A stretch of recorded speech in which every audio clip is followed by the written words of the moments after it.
हृदय के अंदर में भक्ति का साम्राज्य हो जाएगा। इसलिए अब जरा चिंतन करो, ये छोटा सा दुआ है लेकिन कितनी महत्वपूर्ण बात है जो उन्होंने मांगा। ये ऋषि ने वरदान मांगा है अपनी तरफ से कि अनुज जानकी सहत प्रभु चाप बाण धरि राम और मम ही गगन इंदु एव बसहु सदा निकाम। निकाम का मतलब ये हुआ कि मेरे मन में कोई कामना नहीं है।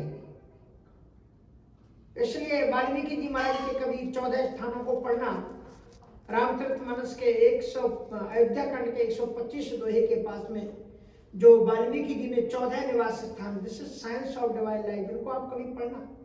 उन्होंने बताया कि आप कहाँ कहाँ रहो, कैसे लोगों के हृदय में रहो। जिनके श्रेवन समुद्र समाना कथा तुम्हारे चरते शरणाना।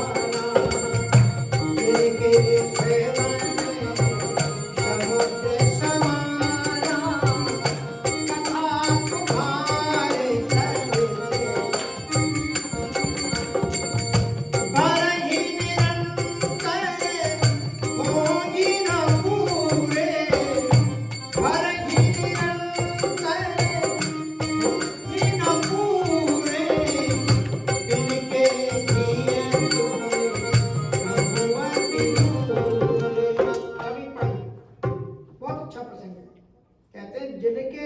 समुद्र समाना, जिनके कान समुद्र के समान है। और उन समुद्र में आपकी जो कथाएं हैं वो सरिताओं की तरह, नदियों की तरह है कि कितनी भी कथाएं सुनने को मिले लेकिन फिर भी वो आघाते नहीं है। भरा ही निरंतर वो ही न पूरे। एक स्वामी जी गए तो दूसरे स्वामी जी आएंगे, अरे बड़ी खुशी की बात है, फिर कथा सुनने के लिए मिलेगी। तो भरा ही निरंतर वो ही न पूरे तिनके ही है, उनके दिलों में आप जाके रहो। तो यहाँ पर 13 स्थान बता गए ना, लेकिन उन्होंने वाल्मीकि जी ने कहा ये जो 13 स्थान है ये सब इनमें आपको किराया देना पड़ेगा। जैसे कहते हैं ना कि हम वहाँ कहाँ जाकर के ठहरे, तो कह देंगे फलाना होटल है, फलाना होटल है, फलाना, वहाँ आप रुक सकते हो, लेकिन इन जगह में आपको किराया लगेगा। लेकिन एक घर ऐसा है जहाँ आपको किराया नहीं देना पड़ेगा। जाहि न चाहिए कबहु कछु और तुम सन साजे सने हो, बसहु निरंतरता सुर सोरा निज देव। जिसमें कभी जो भक्त कभी कुछ ना चाहता और आपसे स्वाभाविक प्रेम करता, उसके दिल में आप हरदम रहो। और निष्काम, जाए न चाहिए कबहु कछु। स्पष्ट कह दिया सुतीक्षण जी ने कि अनुज जाने की सहत प्रभु चाप बाण धरि राम, मम ही गगन इंदु इव बसहु सदा निकाम। निकाम निष्काम, कोई कामना नहीं मेरे मन में, कोई मैं ये नहीं चाहता कि मुझे कुछ और चाहिए। ऐसा मत सोच लेना कि आपने अब दे दिया अब मुझे कुछ और चाहिए, बस केवल इतना चाहता हूँ मेरे मालिक भक्ति तो जीवन में आ जाए। लेकिन अगर भक्ति आने के बावजूद भी आप नहीं हो दिल में, तो फिर वो नारद जी जैसी स्थिति हो सकती है कि किसी कन्या और कहीं कुछ ना कुछ मोहिनी विश्व मोहिनी, कैसे कैसी स्थितियाँ होती। इसलिए अनुज जाने की बहुत सुंदर उन्होंने भगवान ने उनको वरदान दिया। एवे मस्तु कर रमा निवासा, एवे मस्तु कर रमा निवासा, हर से चले तुम भजे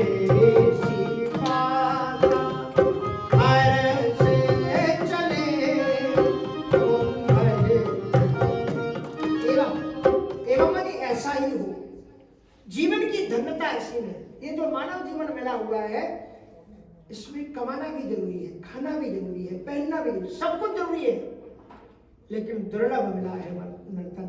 ये जो जीवन को उसमें हमें सार्थक करना चाहिए भक्ति के द्वारा। बहुत प्यारा भजन है, अभी 1-8 महीने पहले मैंने लिखा है, सुनिए। दुर्लभ मिला है नर्तन चलना संभल संभल के, दुर्लभ मिला के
ऐसा वरदान ही आपको मिले। ये वरदान देकर के अब भगवान श्री राम जी बड़ी प्रसन्नता पूर्वक कहां चले? हरा से चले कुंभज ऋषि पाए। कुंभज मानी अगस्त ऋषि। अब ये चेला था, चेला की गुरु के पास गया और गुरु जी ने निकाल दिया था उसको, अगर तू लौटना तो भगवान के साथ में लौटना, नहीं तो मत लौटना। और भगवान जब आगे को बढ़े तो अगस्त्य जी समझ गए, सुतीक्षण जी समझ गए वे गुरु जी के पास जा रहे हैं। अच्छा मौका है, इनके साथ में चला चलो, ये भगवान है साक्षात। और उन्होंने कहा था भगवान लेकर के आना। तो सुतीक्षण जी ने कहा कि अब प्रभु संगे जाऊं गुरु पानी, आवे प्रभु संगे जाऊं गुरु पानी।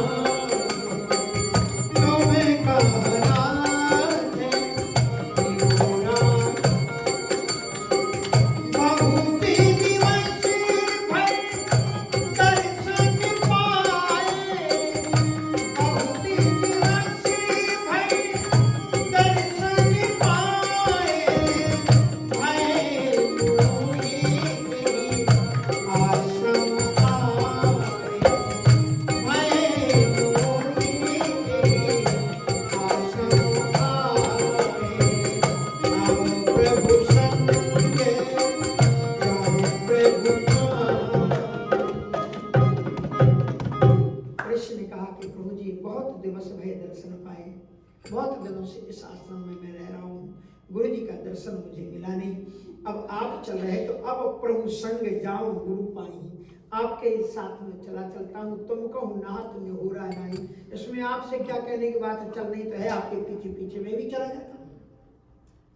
तो प्रभु हंस दीन मधुर मुस्कानी। भगवान जी अत्यंत प्रसन्नता। अब प्रभु देख कृपानिधि मुनि चतुराई और लिए संग जैसे दो भाई। मुनि की चतुरता देख करके कि ये गुरु जी को उत्तर देने वाले हैं कि अब भगवान लेकर के आ गए, और लिए संग जैसे दो भाई, दोनों भाई मुस्कुराते हुए चल दिए। और राम जी ने यहाँ पर जैसे सबरी को कथा सुनाई है भक्ति की, नौदा भगति। पंथी कहते निजे भगति अनुरूपा, पंथी कहते ऋषि आश्रम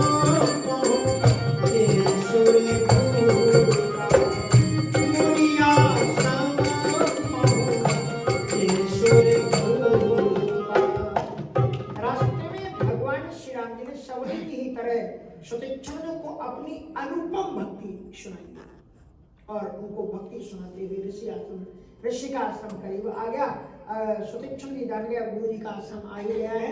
तो उन्होंने कहा प्रभु जी एक निवेदन करूं। बोले हाँ बोलो क्या बात है। कहा कि थोड़ा सा मैं गुरु जी को जाकर के सूचित कर दूं, आप थोड़ा इस पेड़ के नीचे थोड़ा विश्राम कर लो, थोड़ा ठंडक में बैठ जाओ, ताकि गुरु जी थाली आली सजा करके तैयार हो जाए, तब तक आप यहाँ बैठो। और आप भी तो जानते ही थे कि ऋषि का मामला क्या है। अब भगवान श्री राम और लक्ष्मण जी उस वृक्ष के नीचे थोड़े ठहर गए और सुतीक्षण जी महाराज ने गुरु की कुटिया में प्रवेश किया। महर्षि अगस्त्य अपने शिष्यों को बैठा करके भक्ति का उपदेश कर रहे थे और उसी समय सुतीक्षण की एंट्री हुई। और सुतीक्षण जो ही आए तो कुछ चिड़ियों का गुरु जी वो देखो। बोले क्या हुआ? बोले आपने इसको भगाया था, इसको आपने भगाया था, ये कह करके कि भगवान ये देखो आ गया। तो अगस्त्य जी ने पूछा अगस्त सुतीक्षण, क्योंकि दिल में तो गुरु के प्यार रहते, तो बोले सुतीक्षण कैसे आ गए? प्रभु जी क्षमा करना, आपकी आज्ञा का पालन करते हुए हम ऐसे ही नहीं आए हैं। महाराज तुरंत सुतीक्षण गुरु पे गए और कर दंडवत कहत अस भयऊ। क्या उसने कहा कि राम अनुज समेत वैदे, राम अनुज समेत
भगवान जी को मैं ले आया हूँ, वो आए हुए हैं। तो सुनते अगस्त्य तू रहते उठेगा, सुनते अगस्त्य तू रहते उठेगा,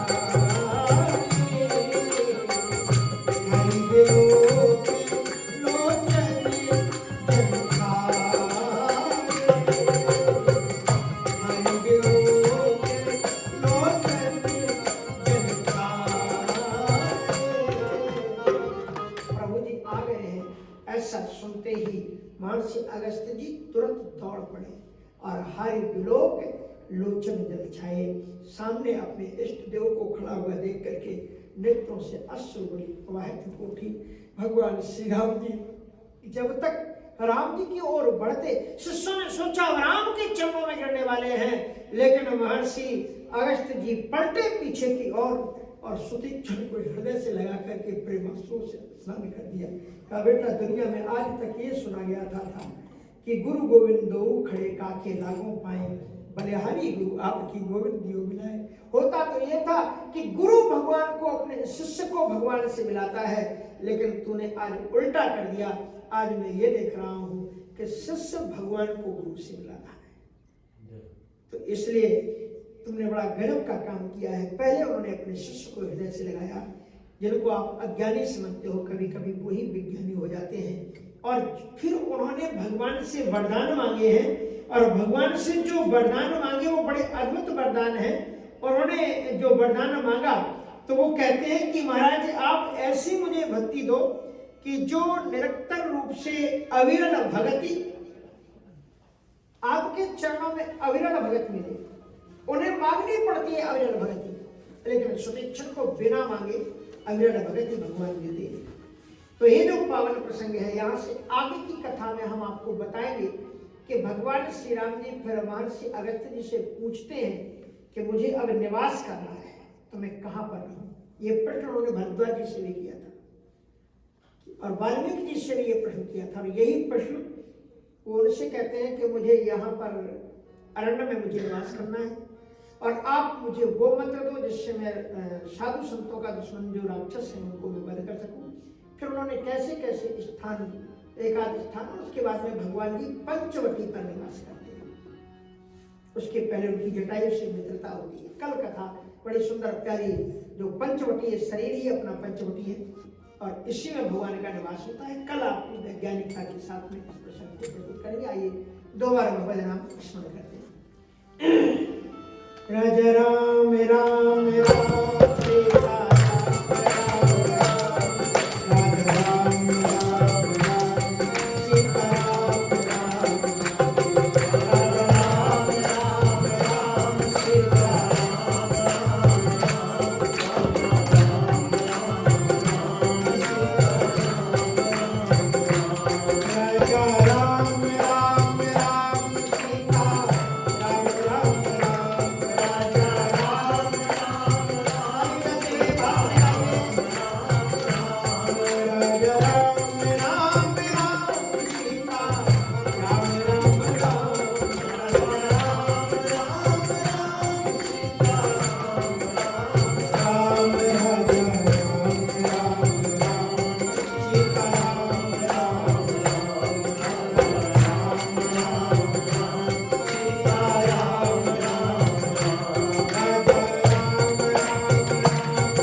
पवन तनय श्री हनुमंत लाल महाराज